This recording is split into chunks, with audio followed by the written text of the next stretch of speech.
কোরবানির কথাটা এবার বলি একটু, এরপরে তরজমা বলুন। কোরবানির বিষয়ে দেখেন, শুধু একটা উদাহরণ শুনেন। কোন মুসলমান কোরবানির 3 দিন অর্থাৎ 10ই জিলহজ কোরবানি হয়, যেদিন আমরা কোরবানি করি এটারই কয় 10ই জিলহজ। তো কোরবানির দিন এবং তার পরের 2 দিন, সাউন্ড করে দেন তো, সাউন্ড করে দেন।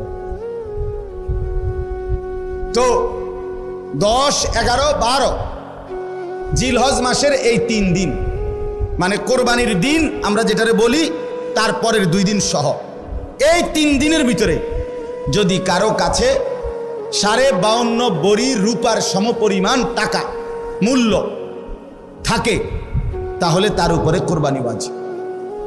52.5 বড়ি রূপার দাম সর্বোচ্চ যদি 1000 টাকা করে হয় বড়ি, রূপার বড়ি কম, স্বর্ণের বড়ি বেশি।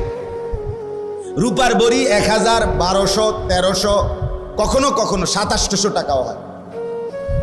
তাইলে যদি 1000 করে গড়ে হয় তাহলে 52,500, 52,500 কিনা এই ঈদের দিন, কোরবানির ঈদের দিন এবং তারপরের 2 দিনের মধ্যে যে কোনো টাইমে কারো কাছে যদি নিজের ঘরের এই মৌলিক প্রয়োজন, ওই যেটা আমি বললাম হাওয়ায় যে আসলি, বউ বাচ্চার বাজার, ওষুধপত্র সহ আমরা মৌলিক খরচ যেটা